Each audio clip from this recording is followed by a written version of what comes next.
Jadi kan banyak yang nanyain gua pas gua nge-live itu soal masalah saham si Fore. Oke, saham Fore ini kan udah cuan ya, kayak boleh dibilang selama 3-4 hari udah 100% lah kita ngomong ya. Dan ini kan saham IPO. Nah, dia baru IPO tuh sejak tanggal 14 ya, April kemarin ya. Dan ini memang kenaikannya udah signifikan banget sih ya. Tanggal 17 aja dia udah naik 118%. Oke, jadi gua bakal bahas saham ini. Namun sebelum itu seperti biasa disclaimer on ya. Oke, ini bukan ajakan menjual atau membeli suatu saham. Untung rugi kalian tanggung sendiri. Oke, jadi gue bakal bahas ini buat teman-teman. Jadi apakah teman-teman masih bisa memanfaatkan momentum ini atau enggak ya? Oke, kita lihat dulu ya. Nah, saham Fore. Jadi sebenarnya gue pun juga mau bilang sih buat kalian sih. Gue mau bilang sama kalian juga soal saham Fore udah gue coba analisa juga. Jadi gini. Memang kalau kita rasa tuh gokil banget sih ya. Kita rasa gokil banget. Tapi kalau ini kita mikir, coba gue mau nanya kalian mikir dulu nih, mungkin udah pegang ya, udah cuan, lagi hold dan sebagainya. Kita ini kan namanya cuan cepet ya, cuan cepet. Jadi cuan cepet tuh biasa kalau ada orang bilang cepet cuan cepet rugi juga gitu loh ya kan. Something yang everything is fast is will be slow down for sure gitu kan. Nah, kita bakal bahas nih jebakan atau enggak sih? Oke, nah. Untuk perusahaan Fore sendiri, itu perusahaannya apa sih? Nah, Fore mungkin teman-teman yang lain mungkin yang cuma FOMO, nggak ngerti perusahaannya ya. Mungkin Fore bagi kalian mungkin batu bara, kayak Candle atau apa, kayak gue nggak tahu. Tapi Fore itu adalah, itu perusahaan itu, apa, coffee shop gitu loh. Jadi itu namanya PT Fore Kopi Indonesia ya. Dia udah berdiri sejak tahun 2018. Oke, jadi boleh dibilang ini baru banget sih sebenarnya sih. Saham-saham yang baru-baru berdiri dan langsung IPO, luar biasa sekali ya. Fokusnya tuh kedai kopi berbasis teknologi aplikasi pemesanan kopi sendiri. Ya kita ngomong coffee shop lah, coffee shop modern lah kita ngomongnya. Udah macam Starbucks gitu lah kita ngomong. Karena gue pernah nongkrong di Fore juga sih, ya. Nah, jumlah gerai itu 3 bulan lebih per 2024. 3 bulan lebih gerai. Iya, zaman sekarang itu kan zaman modern. Banyak lah anak-anak muda Gen Z apalagi ya, doyan nongkrong, healing lebih tepatnya. Demen ketemu teman-teman ya, atau mungkin bisa jadi yang lagi mau ngomong bisnis, prospekin orang dan sebagainya lah, bisa ke coffee shop duduk dan sebagainya ya. Memang tuh santai banget sih untuk zaman sekarang. Cuma kita nggak tahu sampai kapan model bisnis seperti ini bakal bertahan. Lanjut lagi, revenue sebagian besar dari penjualan minuman dan produk retail kopi. Bener. Jadi gue tuh pernah duduk sana juga, ya banyak sih sebenarnya sih. Kalau gue sih nggak minum kopi ya, gue minum paling ya selain kopinya lah gitu loh. Enak juga sih sebenarnya sih nongkrong sana sama teman gue gitu. Ya kita masuk ya. Jadi kalau secara sekilas ya kita ngomong ya, dia itu kan boleh dibilang IPO juga cepet, sahamnya juga cepet. Jadi kita masih belum terlalu banyak tahu soal perusahaan ini ya secara luar dalam juga. Ya meskipun dia punya laporan keuangan udah keluar sih ya, laporan keuangan udah ada sih, kayak untuk yang baru IPO lah biasanya lah, laporan keuangan biasalah. Tapi kalau kita mau mengejudge ya, apakah perusahaan ini memang layak kita invest atau enggak ya, itu biasanya kalau gue tuh bisa ambil 5 tahun minimal. Dia sudah IPO dulu, jadi dari sana kamu bisa lihat jejaknya, kalian bisa lihat jejak rekamnya, gimana dia punya kinerja, gimana dia punya perjalanan bisnisnya. Apalagi kan kemarin kan memang pandemi. Nah, kita ngomong soal masalah pandemi ini. Pandemi memang pada tutup semua. Nah, tapi coffee shop ini, dia kan masih bisa boleh dibilang bertahan juga. Ya, pasti semua pada tekor lah kemarin ya. Cuman, balik lagi, coffee shop, orang kan bisa sekarang order online juga bisa gitu loh. Lo coba cari dari e-commerce lu aja lah. Ya, e-commerce mungkin kayak Tokped, Tokped pula. Tokped. Kayak GrabFood, ya. Terus GoFood gitu, lu coba cari minuman, orang udah bisa gitu loh, apalagi orang-orang kantoran gitu loh, mereka tuh demen yang minum yang fresh gitu kan. Nah pasti mereka bakal pesen kayak gituan, lebih gampang gitu loh. Nah itu berawal semua dari zaman COVID, dimana orang nggak bisa keluar rumah, ya isolasi mandiri, orang-orang udah pakai cara seperti itu dan bertahan sampai sekarang. Jadi sebenarnya perusahaan ini boleh dibilang bisnisnya itu momentumnya adalah dari sana sih. Barulah pelan-pelan mulai banyak gerai-gerai coffee shop. Kan banyak banget sekarang ya. Berapa banyak? Banyak lah yang gue tahu. Mitsui juga itu dari Cina. Terus apa? Aicha lah. Terus Momoiro lah. Banyak lah coffee shop sekarang. Ada Just Code lah. Terus banyak lah coffee shop gitu. Itu boleh kategori coffee shop juga sih meskipun gak ada jualan kopi ya. Sini banyak sih jualan kopi juga banyak sih. Jadi itu memang sekarang jadi trennya sih. Orang udah pada mager, jadi lu jalan-jalan juga sama gitu. Nah, gue coba nanya kalian, mungkin kalian juga demen ya. Oke. Nah, jadi kalau kita ngomong ya, itu company profile sekilas sama dia punya pengenalan untuk perusahaannya sama bisnisnya. Kita nanya, kenapa di Fore rame banget? Ini progresnya apa? IPO tanggal 15 April, tapi lebih tepatnya 14 sih. Udah penawaran ya. Tapi kita bilang kalau kita ngomong soal valuasi itu memang mahal lah. Namanya juga IPO mahal sih. Ya kalau benar-benar mau murah itu kayak cuma satu sih yang baru IPO udah murah harganya. Ya, gue sih nggak mau nyebut lah. Ntar gue dikira pom-pom anjing. Ya, jadi gue nggak bakal nyebut. Itu, dan gue juga demen sih ya main kayak gini. Sup gitu. Udah tahu lah harusnya sama apa ya. Nah,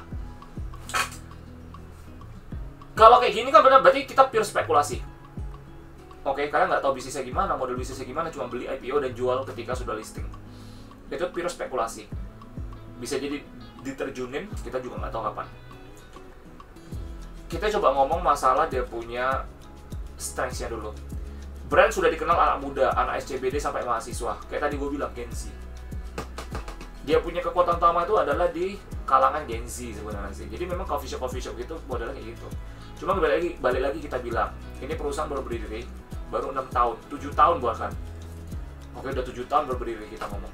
7 tahun, IPO, dia baru melewati pandemi. Pandemi itu memang momentum untuk bisnis kayak gini, tapi apakah dia pernah melewati nama krisis moneter, bubble properti pecah, dan krisis-krisis lainnya?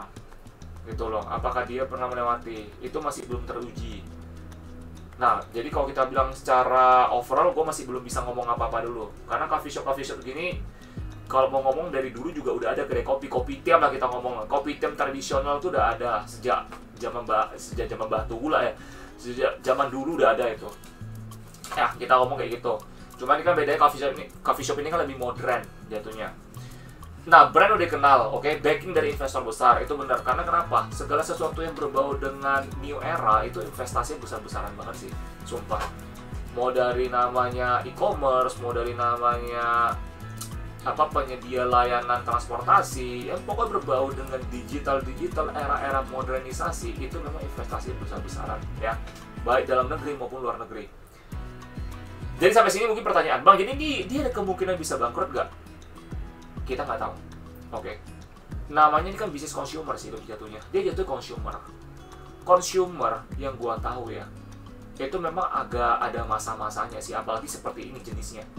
Kalau suatu saat orang-orang udah malas minum kopi, kayak kopi orang nggak bakal malas minum, tapi mungkin habit orang itu udah beda, nggak mau nongkrong di coffee shop lagi. Gak ada yang tahu sih, cuma kalau kita ambil contoh kayak Starbucks sampai sekarang masih ada kan. Jadi gua itu agak optimis bisnisnya bisa langgeng sih, kita ngomong sih. Teknologi dan aplikasi sendiri, pengalaman user jadi lebih seamless, bener. Gua udah ngerasainnya soalnya. Model bisnis scalable, mudah ekspansi, bener. Karena siapa saja bisa membeli franchise-nya. Gitu loh. Mungkin kalau misalnya teman-teman yang doain bisnis ya bisa beli franchise ini, beli franchise.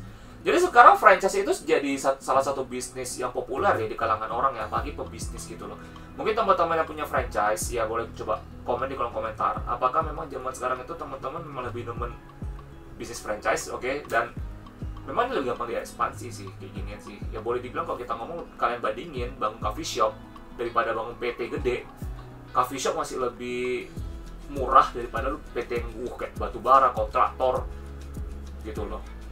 Jadi memang dia tuh lebih, kayak mana bilangnya, lebih smooth gitu loh. Ya, dia tuh lebih smooth.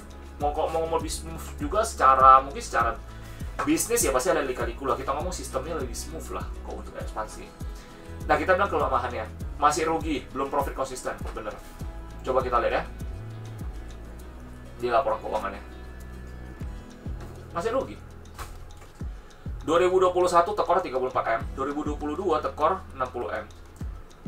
2023 itu cuma 1M cetakannya. 2024 itu 56M. Dan itu 2024 itu baru Q3, Q4-nya kita belum tahu. Jadi kesimpulannya adalah memang bisnis ini masih belum stable. Dan dia sudah IPO dengan market cap 3 triliun. Which is kalau kita ngomong ini kan boleh dibilang tongkrongan ya. Bisnis tongkrongan gini memang balik lagi ke habit orang sih. Apalagi kita nggak tahu Gen Z ini habitnya gimana ya. Apakah mereka cepat bosan dan cepat gimana bilangnya, coba bosenan terus tertekan kah, atau mungkin gaji nggak gede. Kan gini ya, kita ngomong masalah gaji juga, yang gue kenal banyak kan Gen Z sih, mereka dapat gaji langsung spend habis gitu, masuk ke mereka bisa spend untuk minumannya. Cuma kita ngomong lagi nih, sekarang banyak PHK di mana-mana. Oke, banyak PHK. Nah, ini permasalahan kan di ekonomi kita. Berarti ini memang tergantung sama perekonomian juga nih. Kalau ekonomi kita lagi lesu, dia juga lesu sih pasti sih. Karena permintaan akan konsumsi dia bakal menurun. Kita lanjut lagi ya.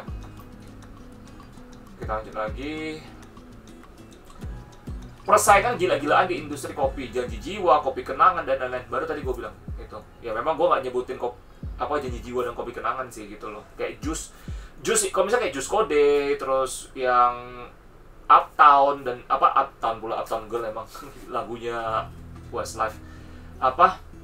Pokoknya itulah lah gue lupa deh. Yang pokoknya bisa nambah ukurannya. Pokoknya itu jenis-jenis lah tempat minum lah. Jadi itu coffee shop itu saingannya itu memang kita ngomong sesama coffee shop. Cuman kalau di luar coffee shop kan ada orang-orang nggak demen kopi. Berarti kita ngomong ya kayak jus kode, terus kayak jus lain-lain lah gitu loh, mungkin jus cide lah apalah gitu, banyak banget. Itu kan jadi saingan juga sih sebenarnya sih. Jadi memang persaingan di dunia perminuman ini memang luar biasa ketat banget sekarang, apalagi coffee shop tempat tongkrongan anak muda apalagi. Itu memang ketat banget. Cuman memang banyak orang suka duduk sih, apalagi gue juga suka nongkrong sih sebenarnya sih ya. Ketergantungan ke gerai offline. Yes. Tadi gue memang ngomong mereka bisa online. Cuma memang banyak kan kalau lu mau minum kayak gini ya lebih enak offline, bro. Kalian coba gue nanya, kalian ada nggak ya mau... Maksud kalian demen nggak di rumah beli Starbucks? Ya udahlah, lu bawa pulang minum. Atau beli Fore bawa pulang minum. Kan nggak seru ya orang bilang ya. Lu kalau nongkrong di sana duduk kan lebih enak ya. Iya. Ngomong entar lah, gosip kayak, ngomong jorok kayak, ngomong selangkangan kayak atau apa. Kan lebih seru gitu, lebih minum kan gitu. Kayak hahaha gitu. Seru gitu loh. Kalau lu offline tuh paling enak. Gue juga pribadi gue lebih prefer offline gitu loh. Daripada online gue kayak sedih banget anjir kayak di kamar gitu sendirian kan. Nah, kita ngomong lagi potensi diversifikasi produk, kopi instan, merchandise. Oh, sorry, itu bukan. Ketahanan bisnis diuji kalau kondisi ekonomi jelek. Kopi bukan kebutuhan pokok. Bener. Itu tadi baru gue bilang. Tergantung banget sama kondisi ekonomi kita sebenarnya sih. Kayak gue bilang banyak PHK di luar sana, ya. Terus gaji ya nggak naik-naik ya, terus pengeluaran makin ngeri, inflasi, deflasi juga nggak seimbang. Terus kita lagi ada tarif lagi, dinaikin lagi tarif ya. Ini negosiasi juga sih, ada negosiasi, tapi kita masih belum tahu hasil akhirnya gimana karena 90 hari. Jadi ketidakpastian di dunia ekonomi ini membuat beberapa orang-orang sudah mulai mengencangkan ikat pinggangnya gitu loh. Jadi contoh nih, gue bilang sama kalian nih, bro lu ambil barang gue mau gak? Aduh tunggu dulu lah, ini ekonomi lagi gak jelas nih. Ya udah, gue kan gak ambil barang sama lu. Ya karena gue ikat pinggang. Ya udah nih, gue yang nawarin dia, gue juga mikir nih. Ada orang nanyakin gue, bro itu gimana? Udah sama ada orang ambilin gak? Waduh bro, temen gue gak jadi ambil sama gue nih. Aduh, gue pun lagi pusing nih, gue gak bisa ambil barang sama lu lagi sih sementara. Ya udah, gue ikat pinggang juga ya. Ya udah, orang ketiga ini juga ikat pinggang. Jadi ikat pinggang semua. Jadi kayak boleh dibilang beruntun, berantai gitu loh. Dan kalau mereka udah ikat pinggang, apakah mereka bakal minum-minum kayak gini lagi? Enggak cuy, karena nih boleh dibilang juga bukan murah banget loh. Ya, bukan murah banget loh, jujur aja sih gue bilang sama kalian sih. Karena gue memang sering ke coffee shop, duduk-duduk nongkrong sama temen sih. Ya ngobrolin bisnis lah ya. Oke. Ya kadang cerita jorok juga lah ya. Oke, cerita jorok ya selangkangan nih. Gitu aja lah ya, lanjut dulu. Gue jadi bahas selangkangan sih. Kita ngomong opportunity. Opportunity-nya apa? Market kopi Indonesia tumbuh pesat, generasi muda makin konsumtif. Yes! Gen Z. Berarti memang coffee shop ini targetnya Gen Z, bukan target kita lagi. Kita milenial bisa masuk sih, milenial bisa masuk juga sih. Milenial ke Gen Z lah, kita ngomong lah. Kalau boomer kayak kurang deh. Boomer kayak mereka tuh lebih suka yang coffee shop, kopi tiam lah, yang tradisional. Terus bisa ekspansi ke luar negeri. Yes, coffee shop ini memang kalau memang dia brandnya udah terkenal banget, udah kuat banget, dia tuh bisa ekspansi kemana-mana sih. Gerainya bisa banyak. Contoh kayak Mitsui juga itu salah satu dari Cina kan. Potensi diversifikasi produk, kopi instan, merchandise, collab brand, benar sekali. Bisa jadi Starbucks versi Indonesia, yes. Bisa. Kalau dia bisa sustain, kalau dia bisa terus meningkatkan kinerjanya dan GCG-nya terutama, nggak ada kepentingan apa-apa dan dia fokusnya ke bisnis aja, bukan nggak mungkin dia bisa jadi Starbucks Indonesia. Who knows man, we never know. Cuma balik lagi, valuasi udah kemahalan. Ya, PBV dia itu adalah 16 kali, itu udah kemahalan banget sebenarnya, kemahalan. Nah, makanya gue bilang, kalau dia bilang jadi, lu coba bandingin aja sama PBV-nya Starbucks berapa. Masih murahan Starbucks PBV. Karena kenapa? Ya itu baru IPO soalnya. Oke, kita coba lanjut dulu ya. Trade ancaman. Kita ngomongin ancaman untuk bisnisnya apa aja sih. Kalau udah ngerti peluangnya, kalau udah ngerti kelemahannya, kalau udah ngerti strengths-nya, apa sih ancamannya. Sentimen euforia IPO bisa berbalik jadi sentimen negatif. Itu banyak sekali. Saham-saham IPO banyak yang baru naik udah terjunin ke gocap. You name it, kalian coba sebutin satu-satu. Mungkin ada teman-teman yang udah nyangkut parah, yang mungkin udah cut loss nggak bisa lagi, kekunci di 50. Jadi perusahaan-perusahaan IPO, lihat dulu tujuannya apa. Prospektusnya dibaca bagus-bagus. Apakah mereka bakal menggunakan dana IPO-nya untuk ekspansi bisnis? Kalau memang mereka bilang iya, tapi kalau di laporan keuangan nggak tercerminkan seperti itu, berarti kalian mesti hati-hati. Red flag banget sih.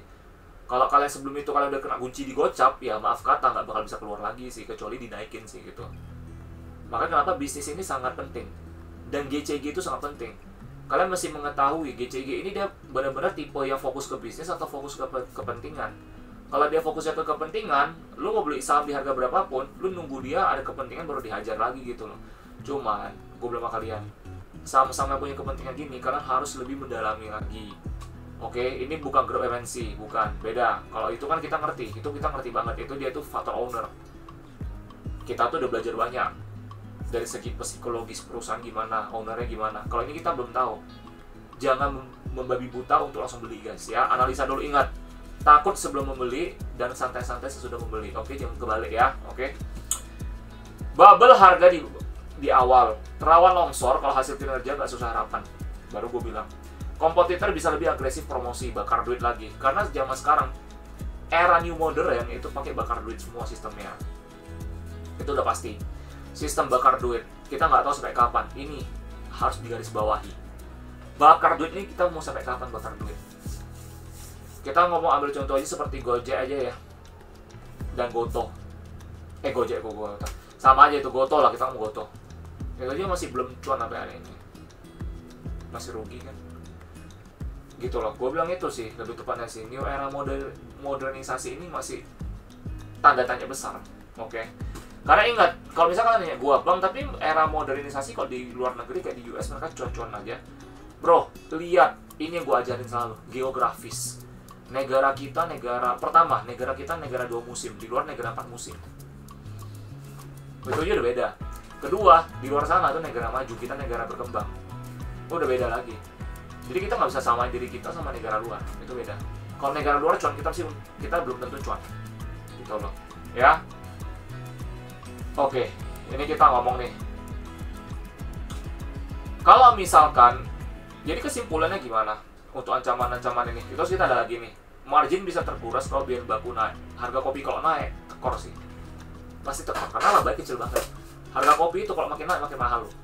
Jadi kalian mesti mengetahui harga kopi dunia berapa. Cek aja dulu langsung. Nah, jadi kita ngomong nih.